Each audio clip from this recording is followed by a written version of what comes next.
motivation réelle. Parce que vous vous êtes déplacés, vous êtes venus jusque-là, certains ont fait des grandes distances, d'autres courtes.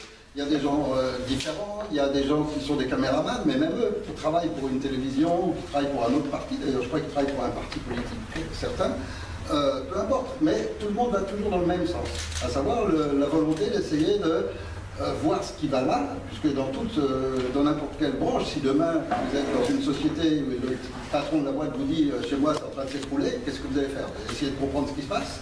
Une fois que vous avez compris, vous allez essayer de trouver des remèdes. On est dans la même situation, et puis en France, il y a une chose au moins dont on est sûr, c'est que ceux qui nous dirigent, à chaque fois qu'on change, ils sont de pire en pire. Ça, je crois que c'est un constat qui est... Plus on est vieux, et plus on les a vécus. Donc moi, j'ai connu depuis De Gaulle, puis je les ai vus succéder, puis j'ai toujours vu de pire en pire en pire. La corruption ne cesse d'augmenter, les lois vont plutôt contre le peuple que pour le peuple, et puis si on regarde dans notre poche, il y en a de moins en moins. Et on voit que ce schéma, bon, alors on cherche. Moi j'ai commencé à chercher dans les années 90, parce qu'il y avait des choses toutes bêtes. On est tous pareils, il y a des fois des choses qu'on ne comprend pas. Et quand on ne comprend pas, on cherche. Et il y avait des choses tellement illogiques dans le domaine économique, dans le domaine des lois, etc., qui font que j'ai commencé à chercher. Et dans ces années-là, il n'y avait pas d'Internet, il n'y avait rien, donc il y avait les relations, il y avait tout ça. Et je vivais dans le monde parisien. Et puis, le hasard a fait que je sois en contact avec des gens qui sont bien placés, on va dire, et que j'ai eu accès à beaucoup d'informations. Pour vous donner quelques exemples, j'ai vu passer des billets de 500 francs, à l'époque c'était le franc, j'ai vu passer des billets de 500 francs en quantité qu'on m'offrait à 100 francs. C'est-à-dire des fabriques de faux billets qui étaient des vrais faux billets. Or, les vrais faux billets, il n'y a que certaines personnes qui peuvent en faire. J'ai vu passer des faux passeports en quantité, des faux papiers en quantité, des fausses cartes bleues en quantité, et tout ça dans le cadre de partis politiques toujours. Et ces gens venaient chez nous, puisque je travaillais pour une société de finance et de placement financier, et ces gens venaient chez nous avec des véritables valises. Les personnes un peu âgées ici, on se rappelle peut-être encore une affaire qui s'appelle l'affaire Boule-Boule. L'argent n'a jamais été retrouvé officiellement, moi je peux vous dire où il est, il a construit un village. 1026 villas à Tenerife qui s'appelle Sueño-Azul. Et il se balade librement, et il encaisse ses loyers librement, tranquillement, etc. Et ça depuis 25 ans, 30 ans. C'est une affaire qui remonte à 25 ou 30 ans. Et depuis, ça continue. Je veux dire, j'habitais Tenerife pour pas mal de temps, et je n'imaginez pas la quantité de politiciens qui débarquent avec des valises pleines de dollars, de billets en euros, puis qui achètent des villas, ils n'achètent pas une villa, ils achètent 8 villas ici, 5 là, etc. Donc il y a une manipulation monstrueuse, et puis, bon, quand on les constate, quand on vit là-dedans et qu'on essaye de comprendre le pourquoi, quand Internet est arrivé, ça a été le boom. Ça a été tout d'un coup le monde entier qui commence à s'éveiller, et quelques personnes qui sont... Il y a des gens avant Internet qui avaient déjà découvert des choses par leur vie professionnelle, tels que William Guicard, qui était un officier de renseignement canadien, et qui avait découvert énormément de choses durant la guerre, qui avait découvert certaines influences, et qui avait commencé à dénoncer ce qu'on appelle maintenant couramment le nouvel ordre mondial. Et puis, ensuite, il y a eu d'autres gens, mais il y en avait déjà eu d'autres avant. Donc quand on tombe sur son livre, et puis ça c'est le hasard qui fait qu'un jour vous promenez sur les quais de Paris, vous tombez sur ce bouquin, vous lisez, tout d'un coup, une réflexion qu'un de vous m'a faite quand je suis arrivé tout à l'heure, qui m'a dit, en voyant vos vidéos, un tas de pièces du puzzle ont commencé à prendre leur place. Et en fait, c'est un peu ça, ce qui m'est arrivé. J'ai, avec ce bouquin, commencé à comprendre les choses, à me dire, tiens, bah, finalement, maintenant, je comprends pourquoi. Et puis, on passe de l'un à l'autre, et puis après, on va chercher forcément les références, et puis d'autres bouquins, pour de plus en plus, parce que quand on commence à découvrir quelque chose, on veut tout savoir. Et après, on découvre aussi tous ceux qui ont voulu trop savoir, et qui en sont morts. Et alors là, on fait aussi on se sert de notre intelligence, de notre logique. Donc quand je vois qu'un journaliste met à jour que tout le trafic de drogue est géré par la CIA, que tous les laboratoires qui fabriquent tous les produits maintenant dérivés, etc., suite à certains programmes d'études, sont des laboratoires montés par la CIA, et que ce type sort un bouquin, et puis peu de temps après il se suicide, je veux bien. Mais quand il se suicide de 2 balles dans la nuque, je me pose des questions. Mais quand en plus de ça, les policiers signent un rapport comme quoi c'est un suicide, que le juge accepte le rapport, et que personne ne lève les yeux, personne... Alors je me dis, il y a des influences forcément. Pardon ? train de... On va vous présenter alors. On peut partir du principe qu'on commence maintenant, de manière à ce qu'on ait un départ, donc parce qu'en fait on n'a pas... Vous avez dit en attendant qu'il règle. Oui, bah oui, bah, je continue, je discute. Ok, c'est parti, bah, c'est parti. Flo, tu l'as le début? Bah c'est bon, le début on a... Non, mais non. Chacun sa vidéo. Alors bon, là je cite un cas, mais il y en a une quantité qui ont été masquées sous forme d'accidents, sous forme de... Puis on en a en France assez pour qu'elles soient pas la peine de parler. Donc ça veut dire quand même qu'il se passe quelque chose à un certain niveau. À un niveau qui contrôle des juges, qui contrôle la presse, qui contrôle beaucoup de choses. Alors forcément on cherche de plus en plus. Et j'ai fait partie de cette petite équipe de chercheurs internationaux. Juste quand Internet est arrivé, on a commencé tous à balancer ce qu'on savait et puis à découvrir que quelques autres en savaient. Et donc j'étais en rapport avec Daniel Estulin, qui vivait en Espagne comme moi et qui a écrit le Club Bilderberg, et lui était très ami avec Jim Tucker, qui lui est le premier à avoir découvert cette trame du Club Bilderberg et à les suivre année après année. Et puis ensuite, les informations se passent de l'un à l'autre. Il y a Serge Bonas qui a découvert le Blue Beam, donc forcément il est mort peu de temps après, ainsi que son adjoint. Tout ça, ça s'accumule. Et puis les informations, elles restent par chance grâce à Internet. Et puis à la fin, on commence à dire, bon, il se passe vraiment quelque chose dans notre monde. Alors, moi, j'ai voulu comprendre jusqu'au bout, et donc j'ai aussi été fouiller les archives de la Bastille, les archives de la franc-maçonnerie, les disputes juives, qui sont très intéressantes. Ce sont des discussions entre des groupes opposés, entre eux, à l'intérieur de la religion. On n'a pas accès à tout, mais par exemple on a accès aux dogmes, qui sont une religion à cheval entre les musulmans et les juifs, qui ont pris des deux et qui ont fait des sociétés secrètes très particulières qui se développent énormément en Turquie. Et on arrive à des trucs complètement invraisemblables. Par exemple, peu de gens le savent, mais le responsable qui a mené toute la révolution en Hongrie faisait partie des dogmes et d'une secte encore plus particulière qui s'appelle les castrateurs. C'est-à-dire qu'ils se castrent eux-mêmes. Donc c'est des trucs de fous. C'est des trucs de fous. Ce sont des gens dangereux dans la mesure où ils sont extrémistes. Or, vous prenez un extrémiste, c'est-à-dire quelqu'un éduqué, formé dès sa jeunesse et conditionné, et vous en faites un type qui se met de la dynamite et qui se fait sauter avec tout le monde. Et ça, dans n'importe quel milieu, n'importe quelle religion, n'importe quelle politique, n'importe quel système de conditionnement assez fort fait ça de n'importe quel enfant. Parce qu'un enfant est faible et sensible. C'est pour ça qu'il faut protéger les enfants au maximum et leur donner une éducation d'ouverture d'esprit, pas d'essayer de les enfermer. Donc, malheureusement, tout ça, ce sont des faits complètement facilement vérifiables, historiques, reconnus. Et là où il commence à y avoir une inquiétude à avoir, c'est quand on examine notre siècle. Enfin, quand je dis notre siècle, pardon, le bien, c'est juste avant, donc le XXe siècle. Quand on examine ce siècle-là, on s'aperçoit que finalement, on nous a menti sur tout. La Première Guerre mondiale, tout était faux. La Seconde Guerre mondiale, tout un mensonge. Lisez le bouquin de Powell, il est fabuleux pour ça. Toute l'histoire de Hitler, le grand méchant qui voulait tuer les Juifs, tout est mensonge. Et on en arrive maintenant à faire même des lois pour interdire aux historiens d'aller chercher la vérité. Et quand on en arrive là, on se dit que le monde, vraiment, ça commence à être sérieusement grave, quoi. Il faut au moins avoir le droit de savoir. Or, aujourd'hui, on en arrive à nous priver de ce droit de savoir.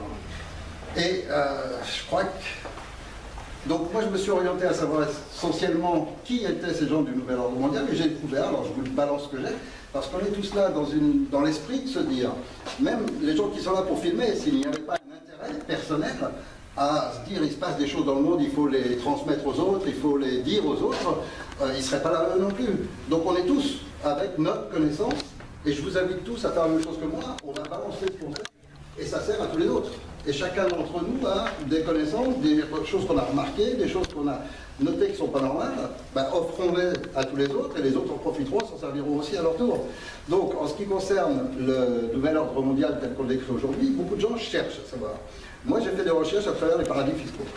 Je suis partie des sociétés qui contrôlent la Fed, la Réserve fédérale, puisque ce sont au départ ces 6 groupes qui dirigent tout, et ces 4 familles, donc Barbour, Morgan, Rothschild et Rockefeller.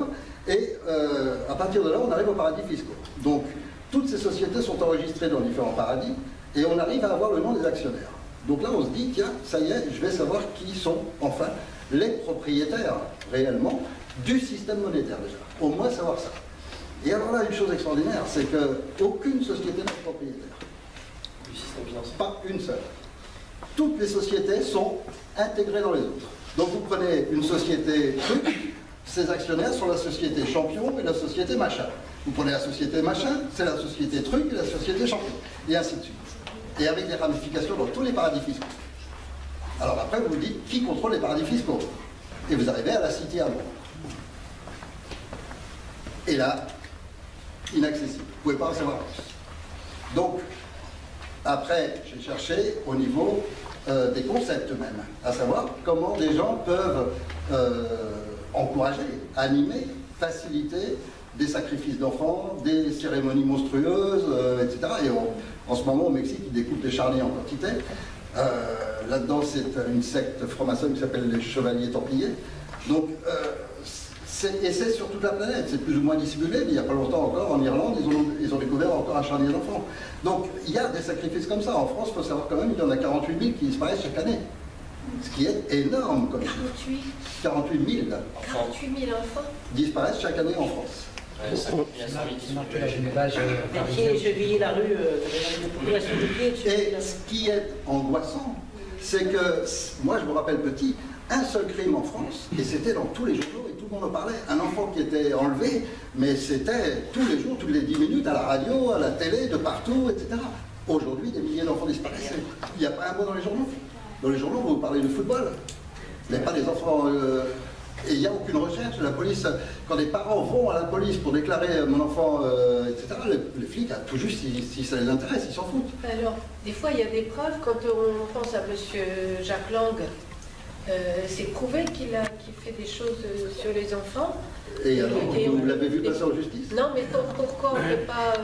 Parce que... les familles qui ont eu leurs enfants, qui ont Mais été... ils ne peuvent rien faire. Qu'est-ce que vous voulez faire? Qu'ils aillent voir un juge? Il dit non. Et le juge... il va remplir un dossier, il va écouter, il va dire remplir le dossier, puis affaire à classer sans suite. Les magistrats, ils sont les plus impliqués dans ces affaires-là en France actuellement. Et actuellement, la magistrature, de toute façon, est nommée par ces gens-là.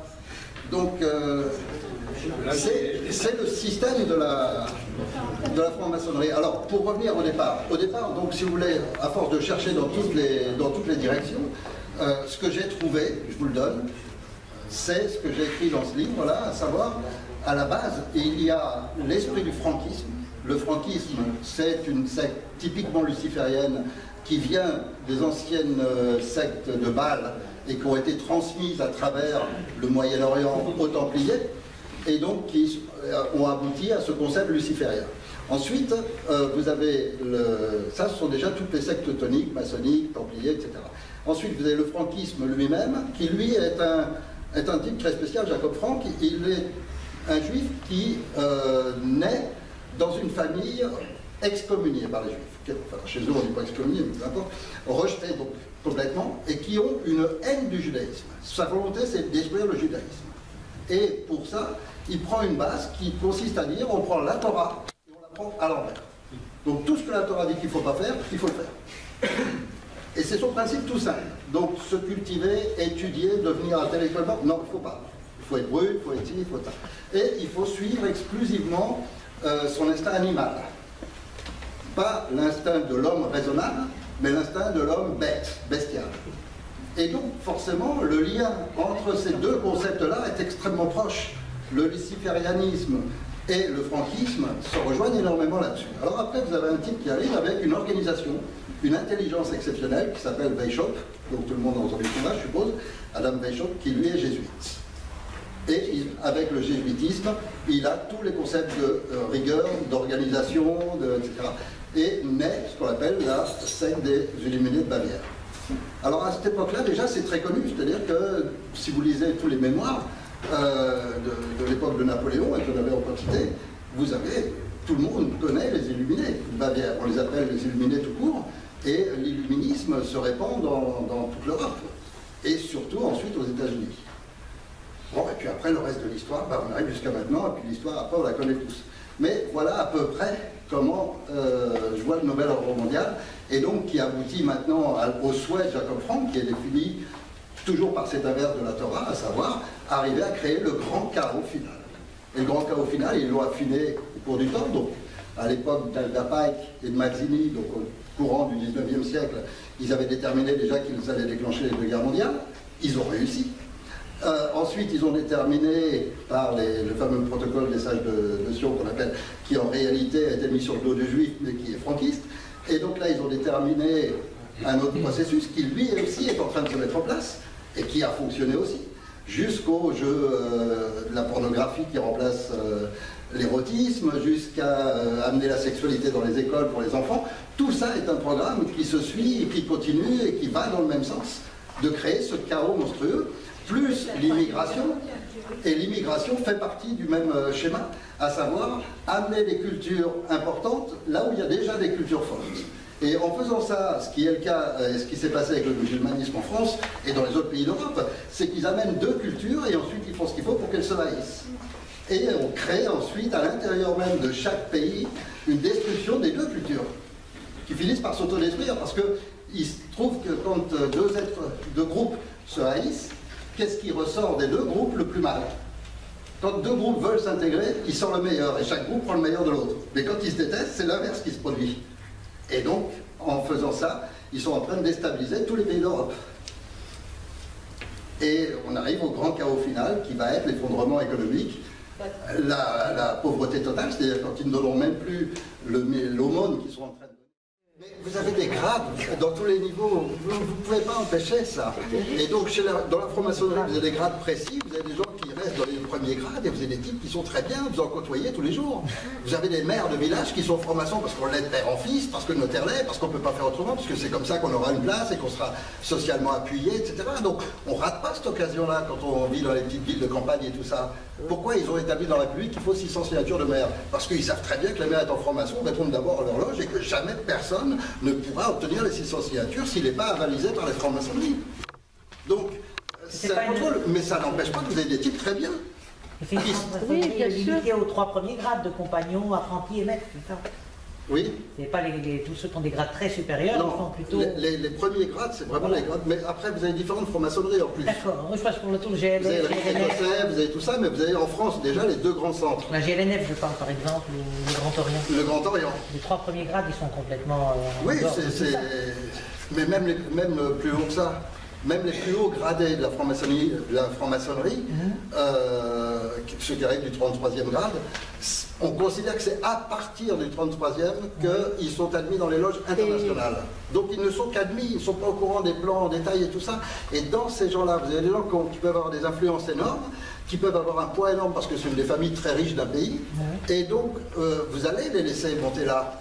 Mais vous n'allez jamais les amener, par exemple, à des cérémonies sataniques si leur nature ne va pas dans ce sens-là. Je crois, hein, ça c'est mon interprétation, mais tel que j'ai analysé tout ça, je crois que, avant tout, on ne peut pas parler ni de religion, ni de secte, ni rien. On doit parler d'hommes. Et les hommes, vous avez des hommes qui sont des psychopathes.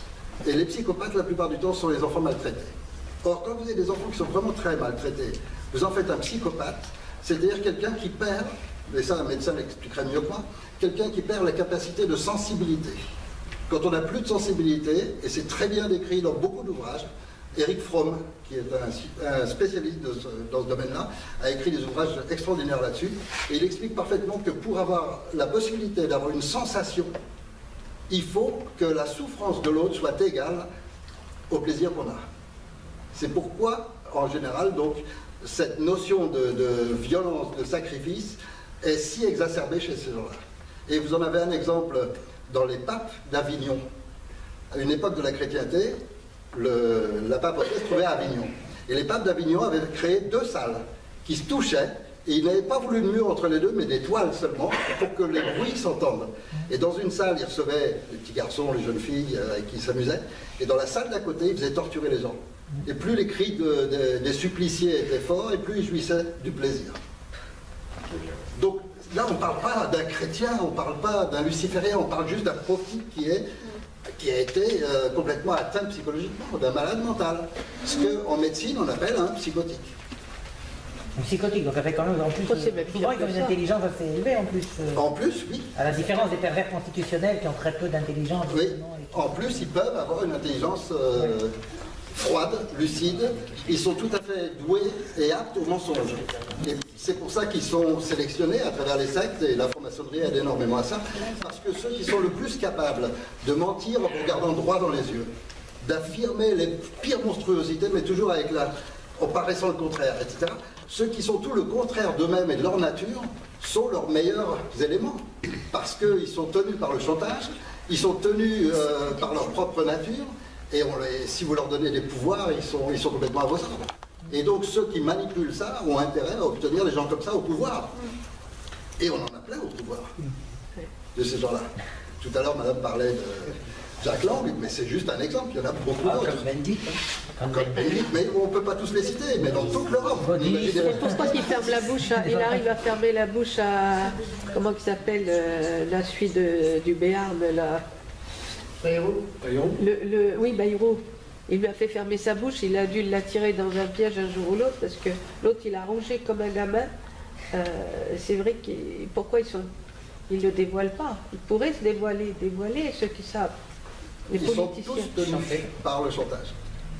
Et ils sont complètement contre. Front National qui l'a dénoncé, Jack. Oui, il y a René Hollande. Si. Il a dit René Hollande, mais c'est un vétéran de la Deuxième Guerre mondiale. Mais bon, lui, c'est vraiment cette ancienne race d'hommes qui dénonçaient les choses. Ben, vous avez c'est un général français, comment il s'appelle? Océrès. Oui. Général Océrès aussi, qui a dénoncé tout ça, qui a reconnu pour la première fois que les Français avaient créé des camps de concentration en Algérie, qui a reconnu les tortures. Enfin, le général Océrès aussi, il a eu des tripes de tout dire, bon, à la retraite, à la fin de sa vie, mais au moins il l'a dit.